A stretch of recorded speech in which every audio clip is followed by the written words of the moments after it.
आज हम लोग डिस्काउंट के बारे में चर्चा करेंगे कि डिस्काउंट की एंट्री कैसे किया जाता है। और हम आज जो एंट्री कर रहे हैं ये वाउचर एंट्री है, बिल की एंट्री नहीं है। ठीक है, तो एज वाउचर सारी एंट्री होनी है, इसमें किसी भी आइटम का नाम हम नहीं लिखने वाले। और डिस्काउंट कैसे यूज करना है तो उसके लिए बहुत सिंपल सा फंडा है कि अगर आप कोई सवाल बना रहे हैं और उस सवाल में कैश लेजर है, ठीक है, तो जिधर कैश होगा डिस्काउंट भी उधर ही आपको लिखना पड़ेगा। मतलब अगर कैश डेबिट हो रहा है तो डिस्काउंट भी डेबिट होगा, और कैश क्रेडिट हो रहा है तो डिस्काउंट भी क्रेडिट होगा। तो जैसे क्रेडिट होगा उसमें मतलब बढ़ेगा। एग्जाम्पल के लिए देखिए, जैसे एक सवाल है कि goods purchased worth rupees 10,000 with 100 rupees discount. ठीक है, तो इसकी एंट्री क्या होगी? तो यहां पर देखो कैश तो आ गया, ठीक है, goods purchased discount in cash. ठीक है, तो इसमें क्या होगा कि आपने नगद में सामान खरीदा है, तो इसकी एंट्री होगी परचेस अकाउंट डेबिट 10,000। ठीक है, और कैश अकाउंट होगा क्रेडिट, क्योंकि कैश आपके पास से जा रहा है ना। तो ये हो जाएगा क्रेडिट और ये हो जाएगा 9,900 रुपये, क्योंकि यही आपको मिल रहे हैं। 100 रुपये तो हम डिस्काउंट कर दिए है। और जो डिस्काउंट है, ठीक है, तो डिस्काउंट अकाउंट जो है ये भी क्रेडिट होगा, क्योंकि कैश क्रेडिट हो रहा है, और ये हो जाएगा कितना? 100 रुपये। अब आप देखिए कि इसका भी टोटल कितना आ रहा है? 10,000 है डेबिट साइड में, और क्रेडिट साइड भी कितना हो रहा है? 10,000 हो रहा है। इस तरीके से बनेगा ये सवाल। ठीक है, अब इस सवाल को थोड़ा चेंज करते हैं। ये तो क्रेडिट वाला सवाल था, अब एक डेबिट का सवाल लेते हैं। Goods sold worth rupees 10,000 with 100 rupees discount in cash. ठीक है, अब यहां पर क्या हो जाएगा? अब यहां पर आप एक चीज देखो, यहां पर जो कैश है वो आपके व्यापार में आ रहा है, तो कैश अकाउंट क्या होगा? डेबिट होगा। ठीक है, अब कैश अकाउंट डेबिट हो रहा है ना। कितने का? 10,000 तो नहीं मिले आपको, आपको मिले 9,900 रुपए। ठीक है, और क्योंकि कैश डेबिट हुआ है तो डिस्काउंट अकाउंट भी डेबिट ही होगा। क्या? कैश डेबिट हुआ है तो डिस्काउंट भी आपका क्या होगा? डेबिट होगा, 100 रुपए। ठीक है, कैश भी डेबिट और डिस्काउंट भी डेबिट। ठीक है, तो क्रेडिट क्या होगा? तो क्रेडिट होगा आपका परचेस अकाउंट। ठीक है, इसमें तो परचेस अकाउंट हमेशा डेबिट ओ होता है। परचेस बोल रहा हूँ, सेल्स अकाउंट बनेगा यहाँ पर। सेल्स, क्योंकि हम बेच रहे हैं ना, तो सेल्स अकाउंट होगा क्रेडिट। ठीक है, कितना? कितने का बेचा हमने? तो हमने जो माल बेचा है वो हमने बेचा 10,000 का, पर मिले कितने अपन को? मिले हम लोग को 9,900 रुपए। 100 रुपए का डिस्काउंट भी था, है ना। तो 10,000 रुपए का हमने माल बेचे, तो 10,000 के माल बेचा हमने, पर उसको हमको क्या डिस्काउंट देना पड़ा। समझ में आया? इस तरीके से बनाएंगे हम सवाल। मान लो आपके सवाल में कैश शब्द आया ही नहीं, मानो आपके सवाल में कैश शब्द आया ही नहीं, आपके पास जो सवाल है उसमें आपने बैंक, फोन पे, पेटीएम ऐसा शब्द आया है, तो जिधर बैंक होगा डिस्काउंट भी उधर ही होगा। मतलब अगर बैंक अकाउंट डेबिट हो रहा है तो डिस्काउंट अकाउंट भी डेबिट होगा, और बैंक अकाउंट अगर क्रेडिट हो रहा है डिस्काउंट अकाउंट भी क्रेडिट होगा। मान लो आपके सवाल में ना बैंक है ना कैश है, नाम लिखा हुआ है, मतलब उधार का एंट्री है, तो वैसे में जिस तरफ नाम होगा उसी तरफ आपका डिस्काउंट होगा। मतलब अगर नाम डेबिट हो रहा है तो डिस्काउंट भी डेबिट होगा, और नाम अगर क्रेडिट हो रहा है तो डिस्काउंट भी क्रेडिट होगा। मतलब डिस्काउंट बैंक नाम और ये अपना कैश को फॉलो करता है। तीनों में। हाँ, इस तरीके से, ठीक है ना, इस तरीके से हम लोग बनाना है, ठीक है। तो इसका मैं कुछ सवाल यहाँ पर लिखता हूँ, उसकी एंट्री हम लोग को करके देखना है, ठीक है। पहला एंट्री है कि 5,000 का माल बेचा और 10% का डिस्काउंट मिला, ठीक है।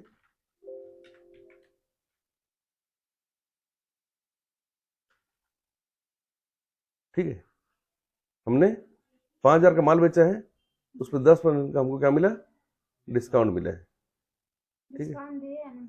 ठीक है, तो हमने यहाँ पर लिखा है 10,000 का माल खरीदा, 10% छूट पर, ठीक है। दूसरा सवाल है 5,000 का माल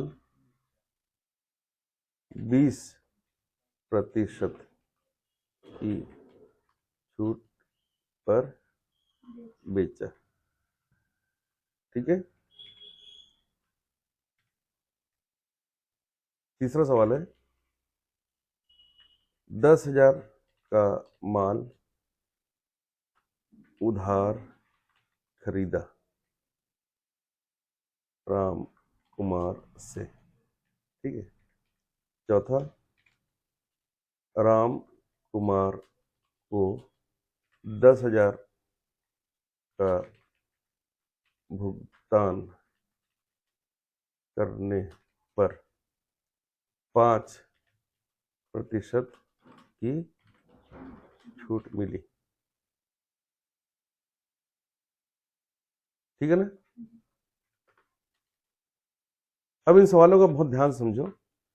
पहला सवाल हमने क्या लिखा है कि 10,000 का माल खरीदा 10% की छूट पर, इसकी एंट्री कैसे होगी, इसकी एंट्री होगी purchase account debit 10,000 to cash account credit 9,900, है ना, 9,000 रुपए हो गया, क्योंकि 10,000 का 10% 1,000 होता है, तो हो जाएगा purchase account debit 10,000 to cash account credit 9,000, और फिर से लिखेंगे टू डिस्काउंट अकाउंट क्रेडिट 1,000, इस तरीके से बनेगा। दूसरा सवाल है 5,000 का माल 20% छूट पर बेचा है आपने, बेचोगे तो क्या मिलेगा, पैसे आपको मिलेंगे। सवाल तो कैश का है क्योंकि कहीं पर भी बैंक या किसी का नाम नहीं आया है, तो यहां पर हो जाएगा कितना, अच्छा 500 का 20% कितना होता है, पता है ना आपको कितना होता है, 500 का 20% कितना होता है।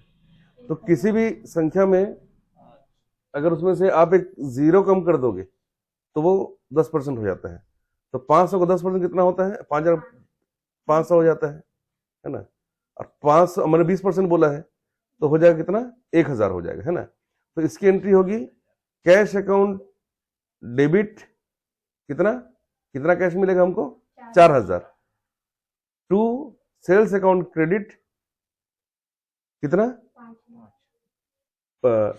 यहां पर हो जाएगा कैश अकाउंट डेबिट 4,000, है ना, और कैश डिस्काउंट अकाउंट भी डेबिट 1,000 और सेल्स अकाउंट क्रेडिट 5,000, ऐसे बनेगा। तीसरा सवाल देखो, तीसरा सवाल है 10,000 का माल उधार खरीदा राम कुमार से, सिंपल है ये, परचेस अकाउंट डेबिट 10,000 तो Ram Kumar account credit 10,000। Last question है राम कुमार को जब आपने 10,000 रुपए भुगतान किए समय पर तो 5% की छूट मिली, तो 10,000 का एक जीरो कम कर दो तो 1,000 हो गया उसका 10%, और हमको निकालना है 5% मतलब 500, तो यहां पर हो जाएगा राम कुमार अकाउंट डेबिट 9,500, ठीक है। अब क्योंकि सवाल में तो और कुछ है नहीं, भुगतान किया आपने ना, तो आपके पास से कैश जाएगा, तो राम कुमार अकाउंट हो जाएगा debit 10,000 to cash account credit हो जाएगा 9,500, फिर से आपको लिखना पड़ेगा टू डिस्काउंट अकाउंट क्रेडिट 500 रुपए। इस तरीके से सवाल को बनाना है, ठीक है ना। इसकी एंट्री आप टैली में करके देखिए, ठीक है। 10,000 लिखाएगा राम कुमार को, ठीक है, और कैश में लिखाएगा 9,500 और डिस्काउंट में लिखाएगा 500 रुपए, ठीक है। इस तरीके से ये सवाल बनेगा, ठीक है। अब ये डिस्काउंट वाला सवाल है 3, इसको हम बना के देखते हैं, तो उसमें आपके सारे डाउट जो है वो क्लियर हो जाएंगे, ठीक है।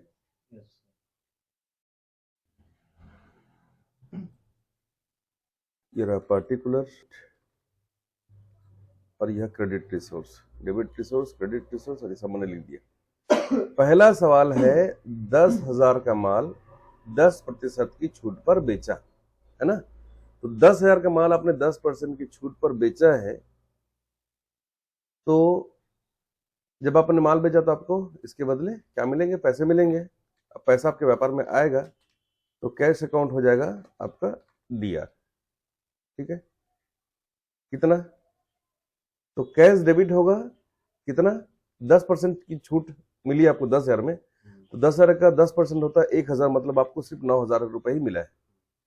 अब क्योंकि यहाँ पर कैश जो है वो क्या हुआ है, डेबिट हुआ है, तो नियम के अनुसार क्योंकि कैश और डिस्काउंट एक ही तरफ होते हैं, जिधर कैश उधर ही डिस्काउंट, तो मैंने यहाँ पर लिख दिया डिस्काउंट, है ना, अकाउंट, क्या लिखा मैंने, DR लिखूंगा इसको, क्योंकि कैश डेबिट है तो डिस्काउंट भी डेबिट होना पड़ेगा, ठीक है।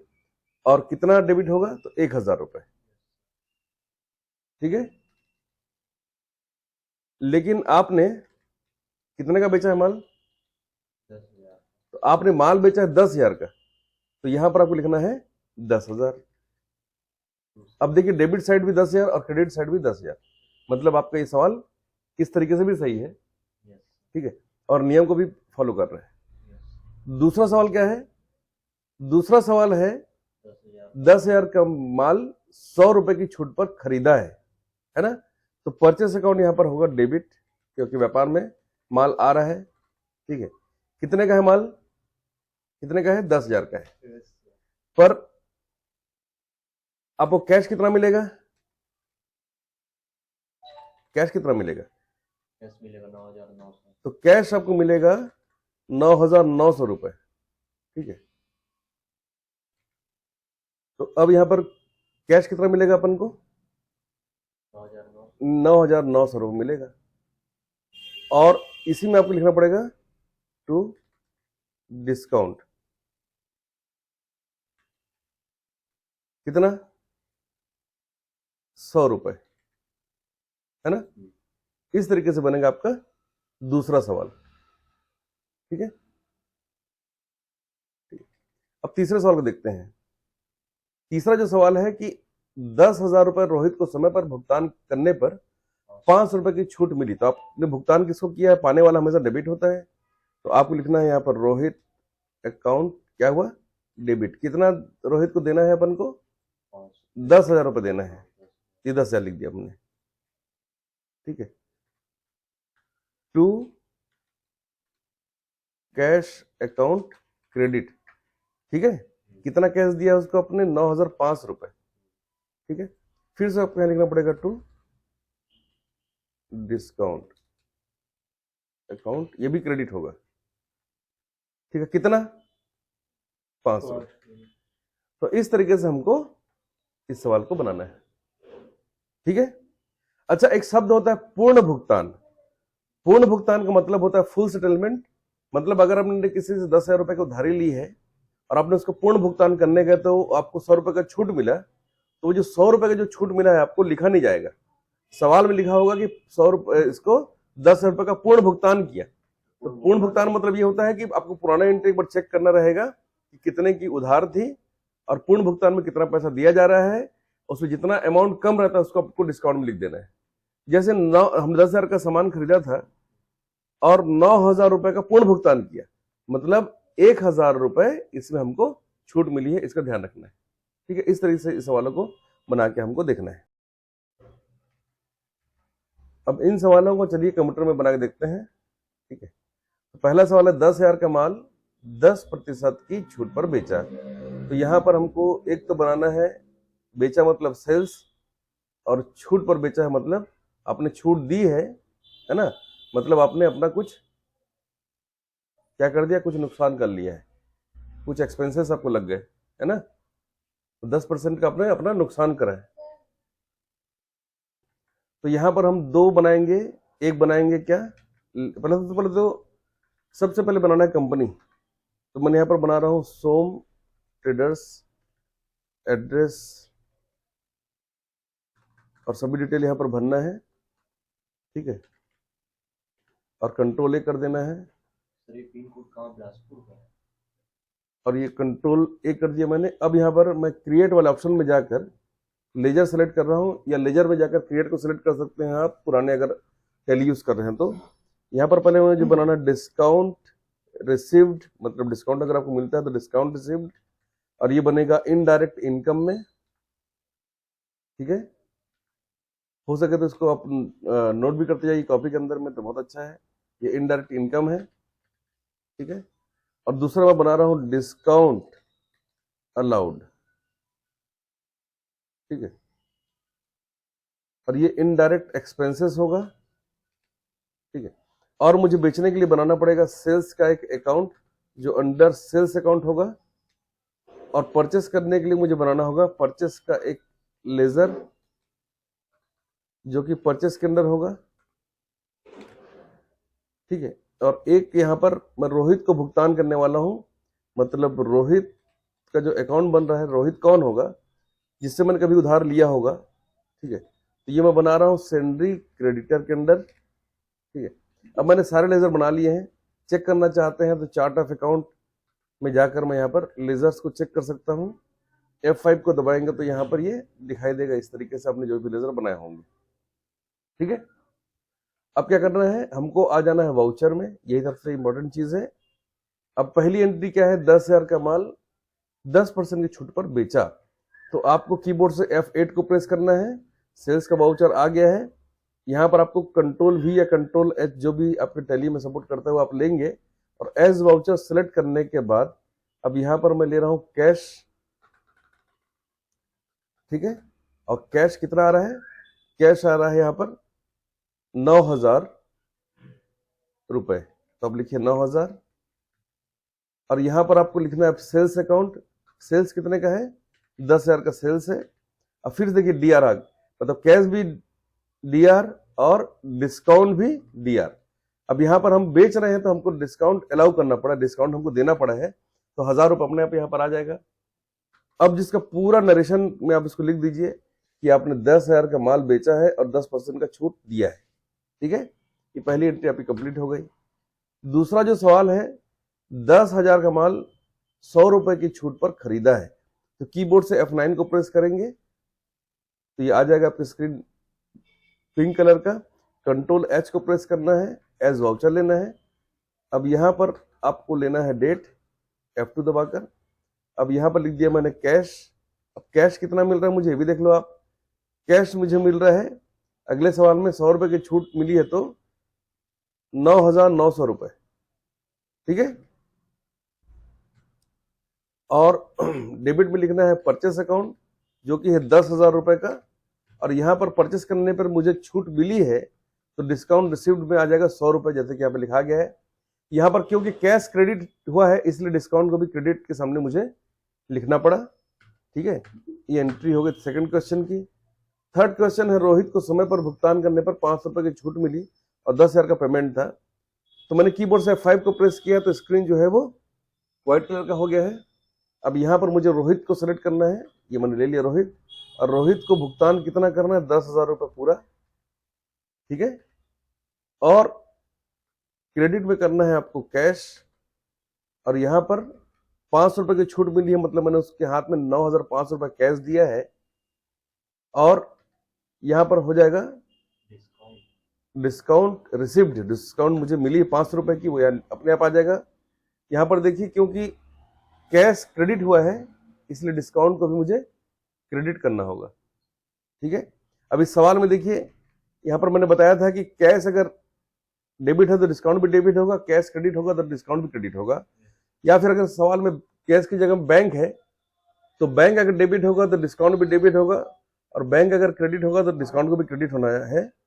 अगर सवाल में दोनों नहीं है, न कैश न बैंक, नाम बस है, तो नाम अगर डेबिट होगा तो डिस्काउंट भी डेबिट होगा, और अगर नाम क्रेडिट होगा तो डिस्काउंट को भी क्रेडिट के बगल में मुझे लिखना चाहिए। पर इस सवाल में देखिए नाम भी है और कैश भी है, तो कभी अगर सवाल में नाम और कैश दोनों है तो आप कैश को प्रायोरिटी देंगे, जैसे कि इस क्रम में लिखा हुआ है। कैश की जगह अगर बैंक होता तो मैं बैंक को प्रायोरिटी देता और बैंक के हिसाब से मैं डिस्काउंट को लिखता। ठीक है, तो यहाँ पर क्योंकि कैश शब्द आ चुका है इसलिए मुझे कैश को क्रेडिट किया मैंने, तो यहाँ डिस्काउंट को भी क्रेडिट करना पड़ा। इस तरीके से सवाल जो बन के आपका तैयार हो जाएगा। इस तरह से इसको आप सॉल्व कर सकते हैं।